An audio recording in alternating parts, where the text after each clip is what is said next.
जाको तो तुम मुक्ति कहते हो, जाको तो तुम मुक्ति कहते हो, सो है कच्चे बारा वहां तो नहीं है दारमदारा। मांस मछलियां खाते पांडे, मांस मछलियां खाते पांडे, किस विधर है अचारा वहां तो नहीं है दारमदारा। नहीं है दारमदारा वहां तो नहीं है दारमदारा। सौ जजमान नरक में चाले, सौ जजमान नरक में चाले, डूबे सौ परिवार वहां तो नहीं है दारमदारा। नहीं है दारमदारा वहां तो नहीं है दारमदारा। छाती तोड़े हने जम करे, छाती तोड़े हने जम करे, वहां लग गए जम का लारा वहां तो नहीं है दारमदारा। नहीं है दारमदारा वहां तो नहीं है दारमदारा। दास गरीब कहे बेपाजी, दास गरीब कहे बेकाजी, ना कहीं वार न पारा वहां तो नहीं है दारमदारा।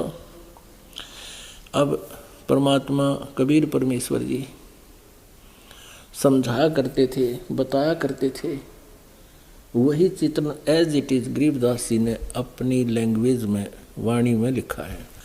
हिंदुओं को कहा करते थे कि तुम वेदों को पढ़ते हो, लेकिन वेदों में ऐसा कहीं भी वर्णन नहीं है, ऐसा कहीं पर भी वर्णन नहीं है कि तुम जिस साधना को आप बताते हो, कहते हैं जड़ की मूर्ति बना ली, उसकी पूजा करने लगे, भगवान भूल गए। और उस परमात्मा के दरबार में यानी धर्मराज के दरबार में जब तुम जाओगे, वहां पर न्यायाधीश बैठा, धर्मराज यहाँ के न्यायाधीश को भी धर्मराज कहते हैं, जो काल का न्यायाधीश है। तो वो कहता तुम्हारा सारा झाड़ा लेगा, काउंट लेगा, और वहां पर कोई, यहाँ तुम अपनी मनमुखी जो साधनाएं कर रहे हो, इनसे वहां कोई छुटकारा आपका नहीं होगा। इसलिए सत साधना कीजिए और अपना, नहीं तो कहते हैं छाती तोड़े अन जम किंग करे, यम के दूत तुम्हें घेर कर वहां बुरी तरह कूटेंगे और लग गए जम का लारा। वहां कहते इतना बुरी तरह पिटाई करते हैं यम के दूत, कहीं पर पिटो कहीं लगो, क्योंकि सूक्ष्म शरीर में प्राणी मरता नहीं उनकी मार से, लेकिन दर्द बहुत होता है, पीड़ा बहुत होती है। अपने आत्मा, अब दो सदग्रंथों ने मिलकर परमात्मा को निराकार सिद्ध कर दिया। अब जैसे एक पवित्र सदग्रंथ है गुरु ग्रंथ साहिब, परमेश्वर पूर्ण ब्रह्म, परम अक्षर ब्रह्म, कबीर देव कबीर साहब, वही काशी वाला धानक जुलाहा, नानक साहिब जी को, क्योंकि आदरणीय नानक साहिब जी पहले हिंदू धर्म में जन्मे थे वो, और श्री कालूराम मेहता खत्री के घर जन्म था, और ब्रजलाल पांडे से वो नानक साहिब जी गीता पढ़ा करते थे, और उसी आधार से वो भगवान का जैसा ज्ञान उन्होंने सुन रखा था वैसे ही वो फाइनल मानते थे। तो परमेश्वर कबीर देव जी जब नानक साहिब जी सुल्तानपुर शहर में अपनी बहन नानकी के घर पर के वहाँ रह रहा था, और उसके यानी बहनोई ने, जो कि सुल्तानपुर शहर के नवाब का के वहाँ अच्छा जानकार था, वहाँ उनके अधिकारी था, तो उसने ही नानक साहिब को नौकर लगवा रखा था मोदी खाने में, खजाने में। तो प्रतिदिन बेई, वहाँ सुल्तानपुर शहर के साथ से एक बेई दरिया बहती है, प्रतिदिन, गर्मियों के दिन थे, प्रतिदिन स्नान करने के लिए नानक जी और अन्य ग्रामीण उस दरिया पर स्नान करने के लिए जाया करते थे। वहाँ परमेश्वर मिले थे कबीर देव जी जिंदा महात्मा के रूप में, काशी से अंतर ध्यान होकर वहाँ प्रगट हुए लाहौर में जाके। अब पाकिस्तान में पहले हिंदुस्तान ही था सारा, वहाँ सुल्तानपुर में जाके प्रगट हुए और वहाँ एक जिंदा महात्मा के रूप में उनसे वार्ता की बैठ करके। बहुत से भक्त वहाँ स्नान करने गए थे, वो बैठ के सुनते रहे। तो नानक साहब जी से बहुत से प्रश्न उत्तर किए। फिर नानक साहब जी स्नान करने के लिए ने जो ही डुबकी लगाई, परमात्मा ने अंतर ध्यान किया उनको और सचखंड लेकर के।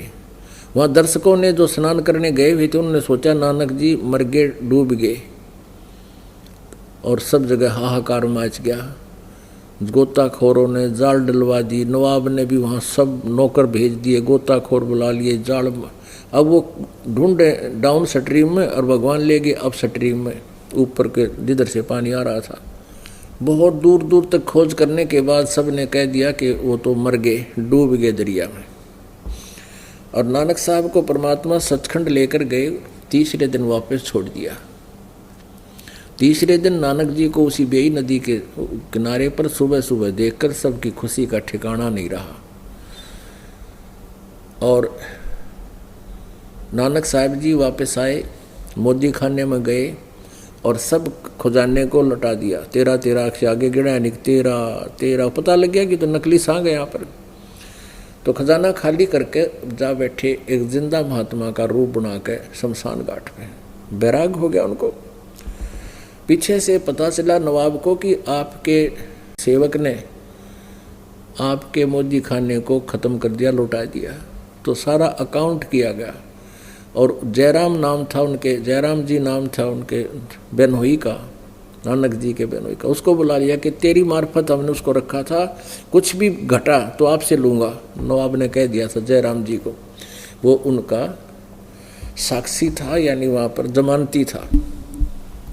जब सारा अकाउंट किया गया तो नानक साहिब जी के 760 रुपये और नवाब की तरफ अधिक निकले। और उस समय के 760 आज तक 7,60,000 हैं, ये समझ लो, 600 वर्ष पहले। तो नवाब ने संदेशा भिजवाया, उनको बुलवाया कि आप अपने 760 रुपये ले लीजिए और फिर से नौकरी पर आ जाइए। तो नानक साहब ने कहा कि अब तो हम उस सच्ची सरकार की नौकरी करेंगे, यहाँ की सरकार की नौकरी हम नहीं करेंगे। तो उसने पूछा कि कौन सच्ची सरकार के ऊपर सतपुरुष, अकाल पुरुष, उस परमात्मा की नौकरी करेंगे। उसका आदेश हो गया। उसका आदेश कब हुआ आपको? कि वो मुझे बेई नदी के में डूबने का बहाना करके सचखंड लेकर गया था और उसकी खोज करूंगा, वो पृथ्वी पर भी आया हुआ है।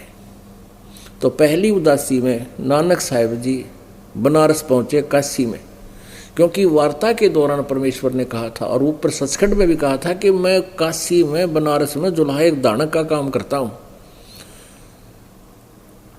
और वहां आ जाना, तुझे सतनाम दूंगा। तो नानक साहब जी वहां पहुंचे, देखा जो सतलोक में लेके गया था वो प्रभु, वही उसी रूप में वही परमात्मा जुल्हे का धानक का काम कर रहा है, खड्डी में बैठ के कपड़ा बुन रहा है। तब नानक साहब जी ने आंखों देखा, कहा था फाई सूरत मलुक की वेश, ए ठगवाड़ा ठगी देश, खरा सियाणा भोता बार, ये धानक रूप रहा करतार। अब वो धानक रूप रहा करतार है। अब सबको वहाँ आवाज, शोर, आत्मा से रो रहे हैं, आवाज लगा रहे हैं कि आ जाओ लोगों, देखो ये धानक रूप रहा करतार, ये बैठा भगवान, ये सतपुरुष है, सचखंड में मुझे लेकर गया था। अब परमात्मा को पता था कि इस भोले आदमी की कोई नहीं माने। अब क्या बताते हैं? जो देखेगा मेरे धाम को सो जानत है मुझ, कह कबीर तो से कहूँ सुन गायत्री गुज। कि जो मेरे सतलोक में मुझे, मेरे उसको ऊपर के लोक को ओवरऑल कंट्रोलर के रूप में मुझे देख लेगा, वो मुझे भगवान मानेगा और तो मजाक उड़ावेंगे। तो ये वाणी जो नानक साहब की वाणी है, एक स्वान दुई स्वानी नाल बलकई बुकाए सदा बियाल फाई सूरत मुल्क की वेश ए ठगवाड़ा ठगी देश खरा सियाणा बोता वार। ये धानक रूप रहा करता। ये 24 नंबर पृष्ठ पे श्री गुरु ग्रंथ साहिब में अंकित है कि धानक रूप रहा करतार। तो पुण्यात्माओं, इन तीनों पवित्र धर्मों के पवित्र सदग्रंथों ने यह सिद्ध कर दिया कि कबीर इज गॉड, और वो साकार है, मनुष्य सदृश है, सचखंड सतलोक में रहता है। और पवित्र वेदों ने यही सिद्ध किया